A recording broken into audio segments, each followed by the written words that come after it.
quick disclaimer before we begin. You will find some developer commentaries in the captions, maybe a day or two after the video goes up. Hello. These will be but small glimpses into the inhumanly complex thought process behind the video, some facts and of course... shenanigans. We hope you enjoy our little show. That was supposed to be coming maybe like a week earlier. Are you certain? 100! I got this.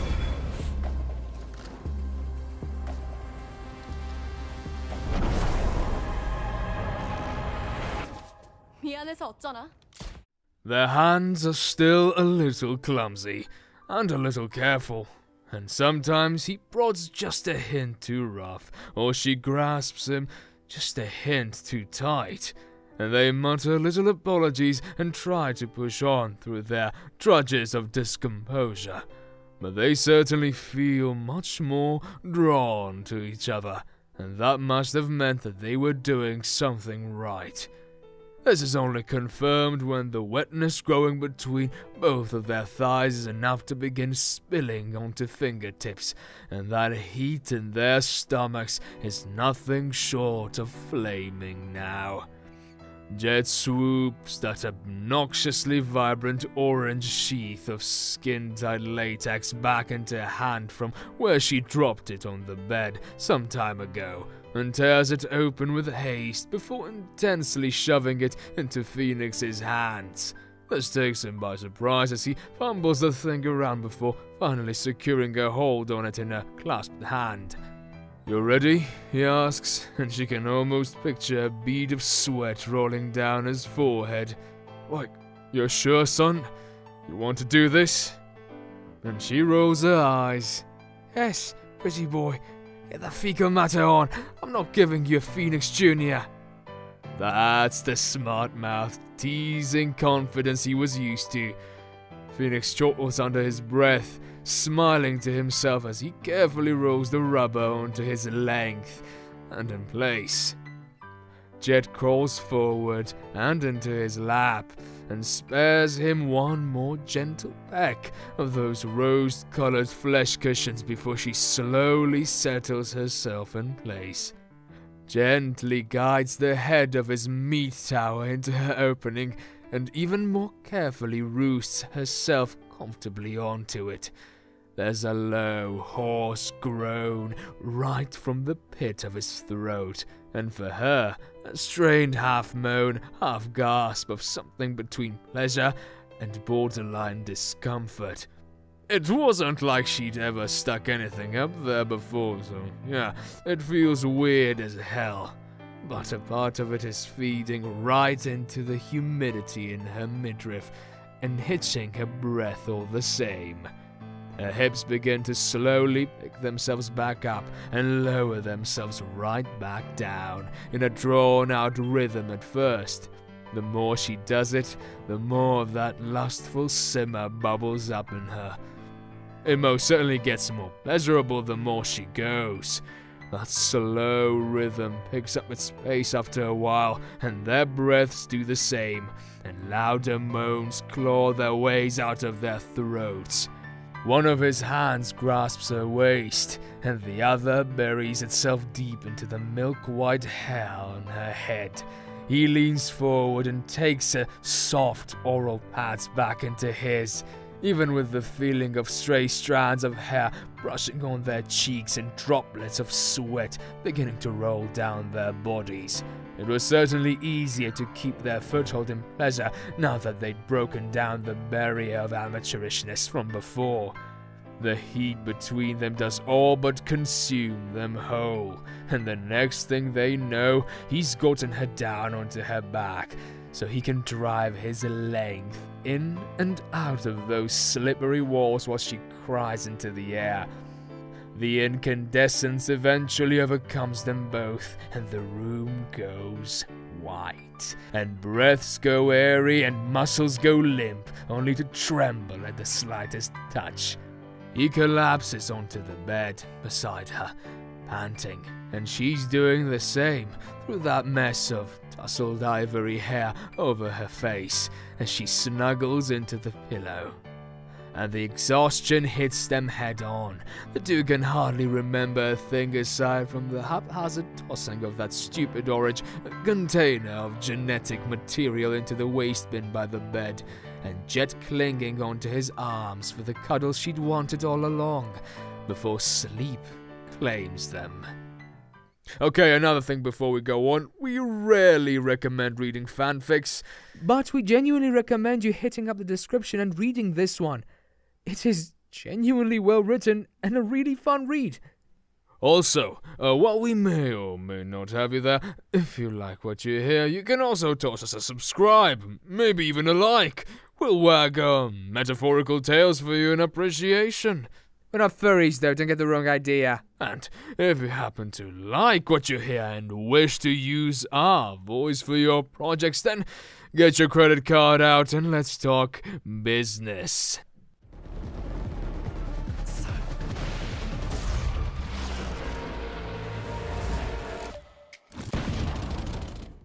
You find yourself sitting in a small bedroom. It's quite modest. You look out the window to see the bustling streets of Morocco as the city sparkles, imitating the night sky above. As you admire the view, the bedroom door creaks open. Blue eyes shine through the darkness, and as the figure approaches, you see a man in a white hat and mask approach you, holding 2 cups of coffee. Here you go, the man says. He's Cypher, an agent of the Valorant protocol.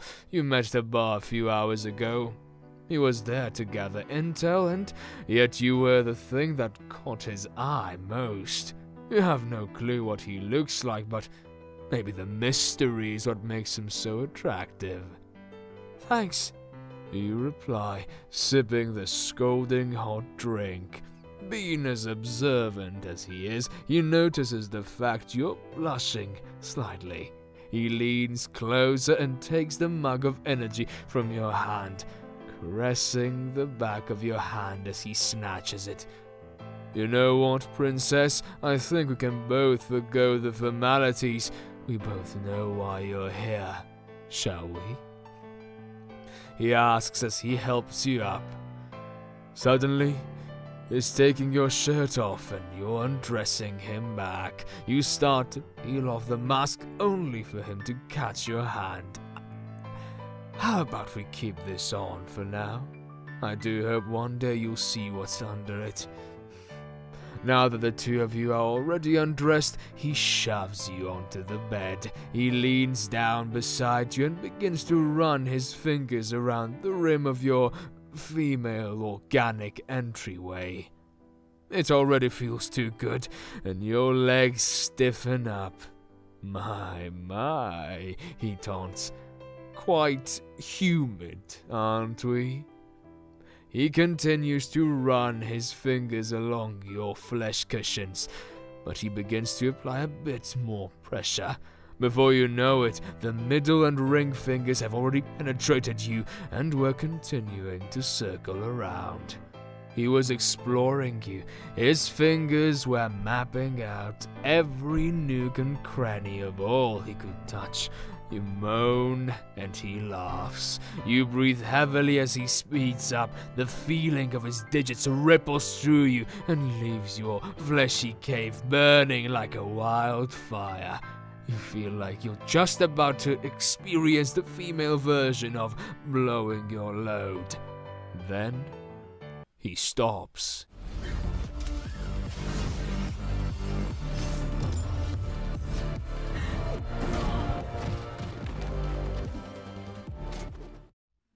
I think you need a little break, Sabine. How about while you sit there, you help me a little? She said this with a glint in her eyes as she looked at the other woman. Viper knew it wasn't a request, but it was a demand, and so they switched places so that Killjoy was now against the headboard again. Viper swiftly pulled off the taller woman's shirt and tugged at the waistband of her sweats, letting the brunette know to raise her legs. She pulled the pants down with the girl's boxers low enough to just expose her meaty cable. Viper could now see the pre-ejaculatory fluid dripping from her hard rod. It made her moist. Hurry, Sabine, please. Killjoy whined, and so Viper continued. She applied negative pressure at the tip, and just with that, Killjoy shudders at the sensation. More pre-organic mass dripping out. Viper gathered some of the fluid on her hand and used it to stroke down the woman's shaft. She squeezed it a bit and sped up her motions. When Viper looked up at the other woman, her face was completely flushed. Her orbicularis oris was slightly open and she was staring at Viper with blown-out pupils. Viper wanted to make Killjoy feel good, so she continued her movement but added her oral orifice over the tip. It was almost enough for Killjoy, but she wanted this to last longer. It felt so good. Viper now was squeezing the pole quite hard, and she ran long strokes as she bobbed her head up and down, letting her taste sensor run the length. Killjoy couldn't take it anymore. She grabbed Viper by her hair and slammed her facial orifice all the way down. Viper felt the pipe of skin hit the back of her oropharynx, and it felt so good. She felt herself dripping at the feeling. Killjoy finally uploaded the genetic data into Viper's oral orifice, pulling her head up and holding it to her face. "Swallow it. All of it," she commanded. So once again, Viper did as she was told and swallowed it all. "Come here," Killjoy said, and so Viper made her way back up, and Killjoy took her in for another vacuum seal of their facial flesh cushions. Just a fast one, since she had to tongue up the rest of the mess on Viper's face. When she was done, she once again noticed the movement of Viper's hips. She could feel the wetness of Viper on her stomach. "Do you want more?" she asked, the older woman with a bit too much innocence for the situation, but Viper just simply nodded and blushed. Killjoy accepted the answer and picked up Viper by the hips, just enough to move her hips right under hers. "Sit up," she asked, and Viper did so. Killjoy grabbed her organic vandal and positioned it right under the other woman. She told Viper to sit, and again Viper listened. When Viper felt the woman's tool slide into her, it made her get tight. It felt so good. The feeling of it filling her up like it fit perfectly in her felt so good. She bounced her hips up and down, trying to get the friction she wanted, but Killjoy stopped her. Viper whined. "Just a moment, sweetheart. This is my job, so just sit there and be a good girl." Killjoy then thrusted her hips into Viper. Hard.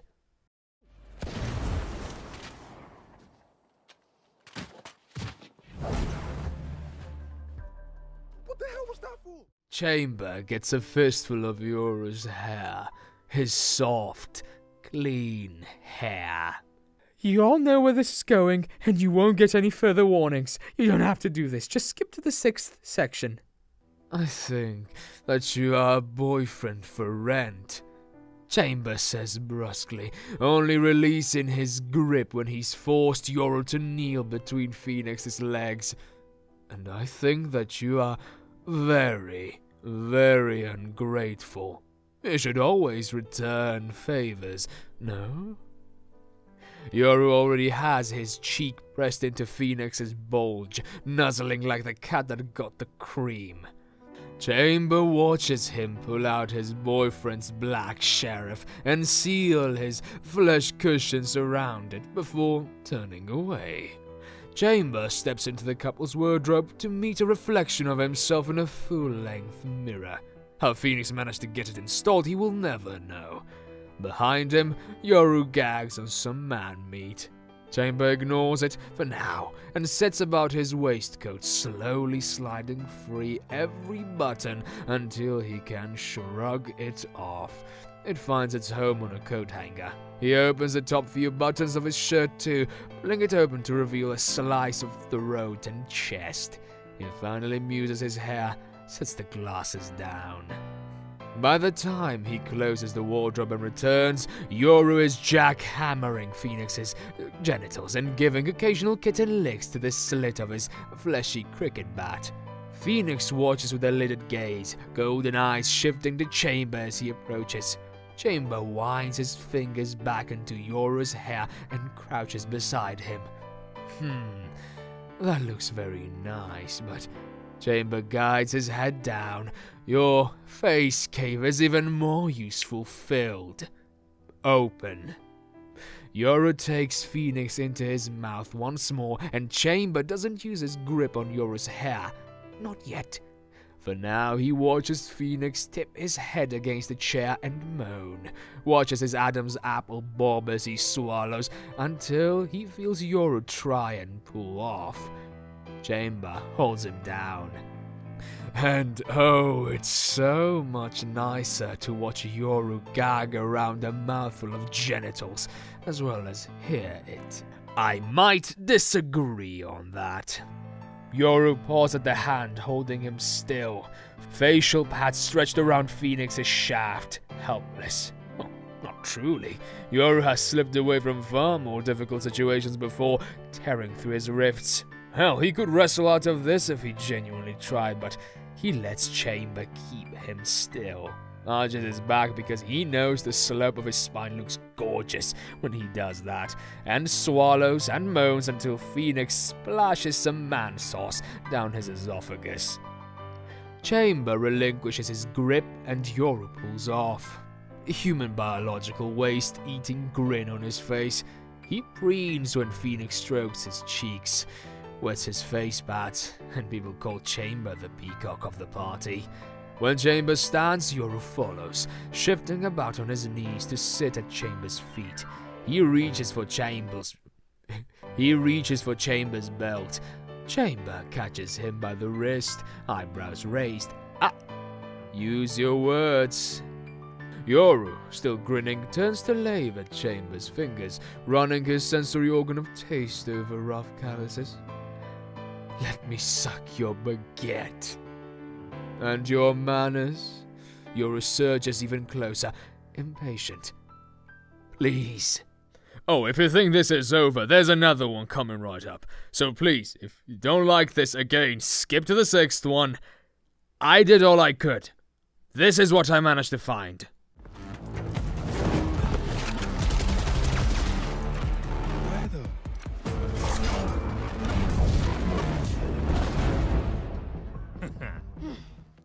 Jumping into Phoenix's bed, Yoru knew he had to look cute for when his BF came back. But after 20 minutes, he never did. Yoru was tired and confused, starting to look around the other dorms for him, finally finding him in the kitchen. I'm sorry, I was starving, babe, said Phoenix with a full mouth. It's fine. Can we do it here? Said the curious Yoru. No! It's too risky. Someone could catch us, Phoenix replied quickly. Since when were you afraid of a little risk? Yoru said flirtily. Okay, said Phoenix, rolling his eyes. Yoru loved how open Phoenix was to new things, especially things in public. He loved the risk of it. Phoenix picked Yoru up and placed him on the counter while throwing off his shirt. Yoru was ready. Phoenix, not so much. I love you, said Yoru, looking up at the hunk of a man in front of him. I love you too, babe, said Phoenix, tearing off Yoru's shorts. Phoenix had a lot of experience in this, despite never doing it himself, starting by inserting one finger, trying to loosen him up. Yoru moaned loudly, pulling on Phoenix's chest. Shh, said Phoenix quickly. Despite how many times he had done that, Yoru was never ready. After Phoenix had loosened Yoru up to his liking, he pulled down his shorts, blood sausage springing out. He had been hard since this morning, not being able to stop thinking about Yoru. He slowly pushed his operator, knowing Yoru could take the pain. Phoenix started to thrust, starting slow and getting faster. Yoru had been known to be a moaner. However, you can't be loud in public, intimate contacts, and Yoru could only stop by holding Phoenix. Yoru's favorite part of Phoenix had to be his pecs. They were almost as perfect as his face, both being only two things keeping him from moaning while Phoenix continued to thrust into Yoru, his jewel slapping with every thrust, making almost as much noise as Yoru would be making if he moaned, but he knew he couldn't. You can explain a small clapping noise, but moaning? Everyone knows what moaning is. Yoru started to get up. He needed to moan so badly. "Oh, babe, we need to move," Yoru whispered, trying not to make too much noise. Phoenix slowly picked Yoru up, still somehow thrusting while walking over to his room. The second the door closed, Yoru let out the biggest moan imaginable while starting to unleash his floodgates. Good thing the dorms were soundproof. Phoenix ejaculated soon after Yoru. Phoenix slowly lowered Yoru onto the bed, letting him breathe, before he jumped into the shower, awaiting his partner. I mean, they weren't once paying the water bill.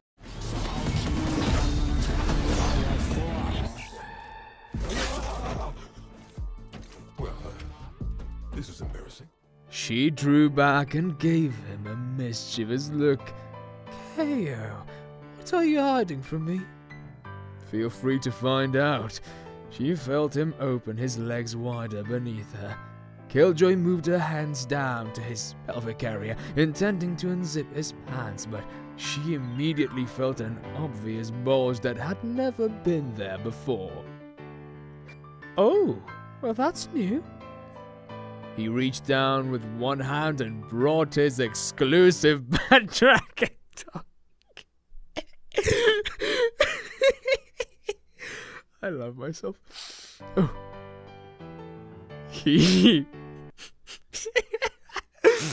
Okay. Focus, damn it. He reached down with one hand and brought his exclusive bad dragon toy out for her to see, showing off its perfectly smooth surface. It was almost like silicone. Killjoy wrapped her fingers around the part, squeezing it to test its durability. KO groaned, his screen flashing the sweat drops emoji. Wait, you can feel that? I have to know when I've pulled the trigger of a gun, don't I? I'm as close to the blueprint as you can get, he said in a strained tone of voice, almost like he was panting, she realized. The robot's reaction sent Killjoy's mind into a frenzy. He basically had a fully functioning sensory system, on par with the humans. Better than humans, even, as he could determine the exact weight of an object he carried. It was obvious he wouldn't be telling her about the future, but for now, the idea that she alone could turn on a robot sexually was a huge ego boost for her. Wait, so what do you think of these? She asked, cupping her sacks of fat with mammary glands flirtatiously. Do you find them stimulating too? I would prefer seeing the look on your face when I satisfy you. She would have laughed if it wasn't such a turn-on. He helped her pull her leggings off so they could get on with things. She climbed back onto his lap and then steadied herself on his cold shoulders, carefully positioning herself over his hardened synthetic meat. She let out a whimper at the first physical contact. It was so warm compared to his cold steel alloy frame and much more lubricated. The thing about applying lube normally was that it was cold and wet, very unpleasant. But warmed by his core, her body seemed to melt around the intrusion, easily widening its hole to accept the head of his mechanical pole. She still winced at the sensation of her entrance stretching, of course. After a while, her arms began to tremble from holding herself up. Keiho placed his hands on her hips and gripped them firmly. You can relax. I got this. Go slow, okay? I'm a little out of practice. I can go all night, he joked. She rested her head on his shoulder and tried to calm herself as she steadily lowered her onto him, stopping whenever she started to tense.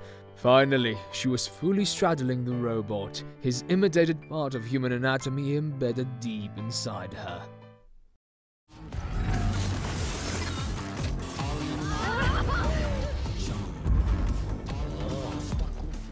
And Raze, she is many things. Silly, loud, bursting at the seams with energy, but she is no fool. She can tell just what her lover is pleading for. Thus, she finally takes hold of Killjoy's soft thighs and careens in enough to connect her flesh cushions right to the folds of Clara's lust. It sends a shiver dancing up Clara's spine, one that racks her body as her legs tremble already. Cute. Tainay chuckles to herself. She's as sensitive as can be. And that made it even more fun when Tay's sensory organ of taste broke free from her oral flesh pads and slid into Clara's heat. The moan Killjoy lets out is her loudest yet, loud enough to prompt the girl to clamp hand over her mouth as Raze works. Clara squeezes those lovely hazel eyes shut and cries into her palm.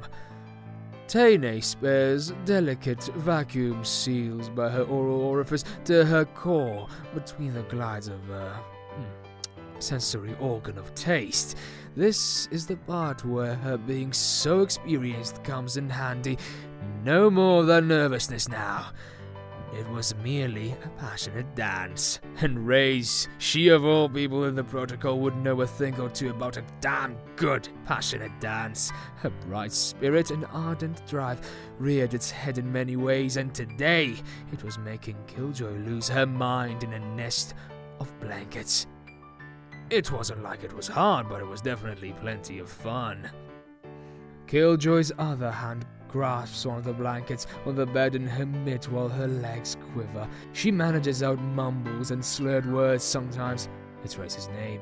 Sometimes it's nonsensical babbles lost in pleasure. Either way, it's music to Tainay's ears. When she comes close to her limit and her heat nears its climax, her voice goes shrill and breathy. Her entire body trembles when she reaches the peak of her pleasure.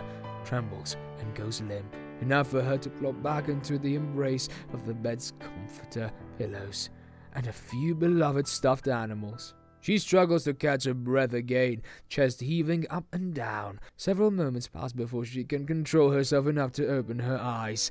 And when she does, the most dazzling woman she'd ever seen is smiling back down at her. Tired?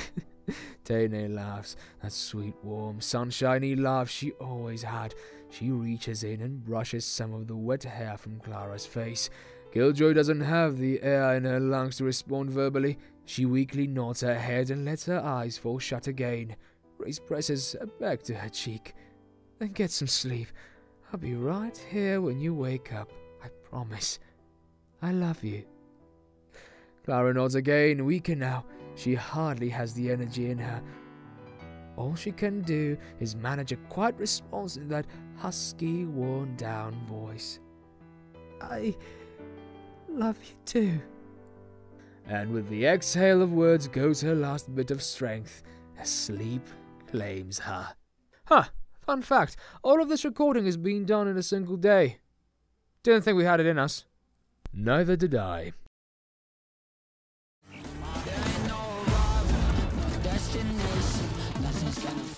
Good morning, said Sova softly into Sage's ear. Oh, what time it is? Said Sage. Mate, said Sova, slowly creeping out of bed. Too early, Sage says. It had been a long night for her. Phone buzzes. I've got a match, said Sova, quickly filling his quiver. Have fun and don't forget about that present I promised, said Sage from under the covers. I won't, milady, replied Sova, winking as he walked out the door. Sage had been waiting for the day Sova would agree to be tied up. He had always been the most attractive guy in the protocol, but she always wondered what he would look like tied up. Somehow they had ended up together, and she had convinced him to be handcuffed. She had finally gotten out of bed and started to get things together. 4 handcuffs, 1 bottle of lube, 1 ring for your pecker, and a bottle of wine. Sage had never been much of a drinker, but wine had always been her favorite, and she would need it for later. Knock, knock. Sova was finally home. Hello? He yelled through the apartment. Right here, said Sage. Turning a corner in her lace lingerie, Sova started to undress. It had been a long day for him. "Are you ready?" said Sage with a wink, pushing him onto the bed, starting to slowly climb onto his chest. They were both so tired but so aroused at the same time. She had started to slowly play with his mammary glands, trying to get him as solid as possible. After a while he was solid enough. She reached over to the nightstand and picked up the cuffs, slowly placing one on each of his wrists and ankles, locking him onto the bed. She then picked up the bottle of lube and popped it open, slowly pouring it onto his doctor's sausage and rubbing it in. She then took the ring for a man's pecker off of the table and placed it onto his stinger. Sova already squirming just from this. This is just the start. I believe this is the Chinese symbols for hunter, said Sage slyly. "I love you," Sova said with a smile. Sage then started stroking again, with Sova moaning with every one. "Please, slow down," said Sova, moaning with every word. "You know I can't," said Sage with a grin. She continued, getting faster and faster. "It's because I'm so close," said Sova, barely getting the words out. "Ah!" Sova moaned as loud as he could, letting out a fountain of sticky vodka, because that's what Russians actually ejaculate, on Sage's hands. "Good, good," she said with a grin, while softly caressing his jewels. She started to bend down, slowly licking the nectar of life off of his tip, when the bed started to vibrate. "Another toy," said Sova, groaning. "Nope. Gotta run to a match. Have fun cleaning up, darling," said Sage with a smile as she walked out the door, quickly pulling her belt together. He sighed in relief before finally realizing she had left him before even unlocking him.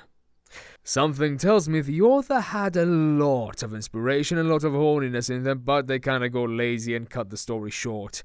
'Cause I feel blue-balled."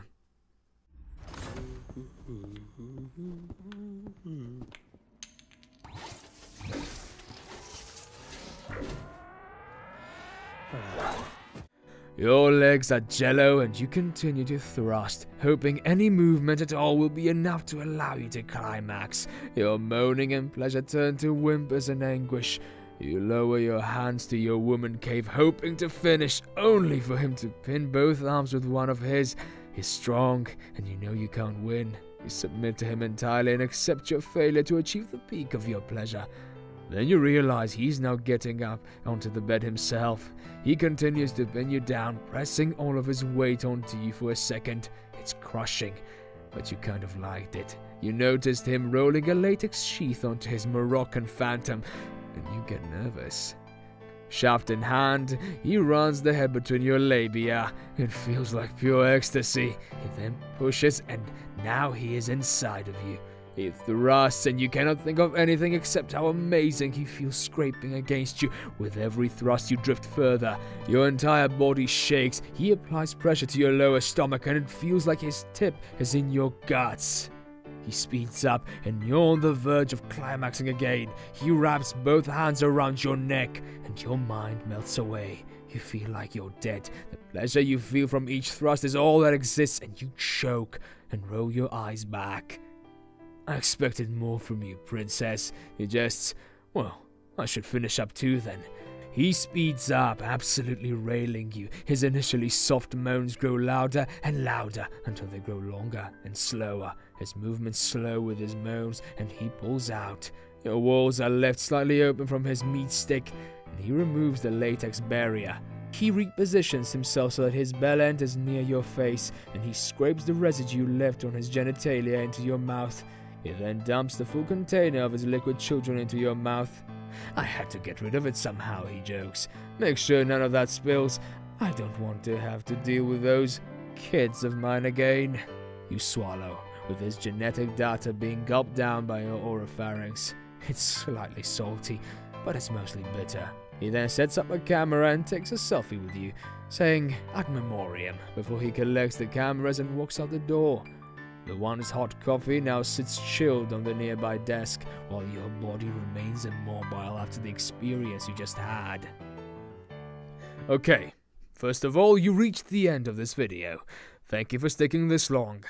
I will also say, well done if you held through this torture, because, technically speaking, we are completely desensitized to this.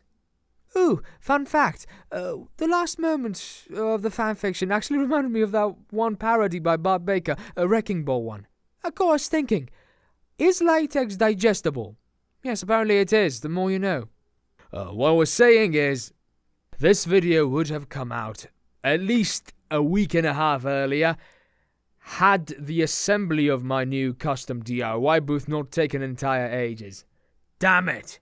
And even now, I want you to give me a little feedback. How is the audio quality? Does it sound that the booth is properly soundproofed? Because I tossed out $60 for this, materials and stuff. I don't want to hear oh god, I wasted all this energy, emotion, and money for nothing, for a subpar product. Yeah, thank you for sticking this far. I mean, if you have any ideas for a franchise that has a lot of fanfiction, because, believe it or not, on AO3 there are 1,200 of these. Barely any of them are, involving people ramming their genitals into each other. So please, I've been thinking maybe Resident Evil. That sounds fun. That seems to have a massive amount of stuff. But hey, well, in due time. Thank you all so much for listening. Have a great day. Maybe check out my other fanfiction videos, like Dead Space 1 got age restricted, so, it basically got tossed into the ground, face first. You could give it a shot, it's weird. I also have the Arcane one, the first upload I ever did. That's kind of funny, now that I think about it. Alright, thank you for sticking this far. Thank you for listening. Have a great day. Love you. Have a good day, everyone.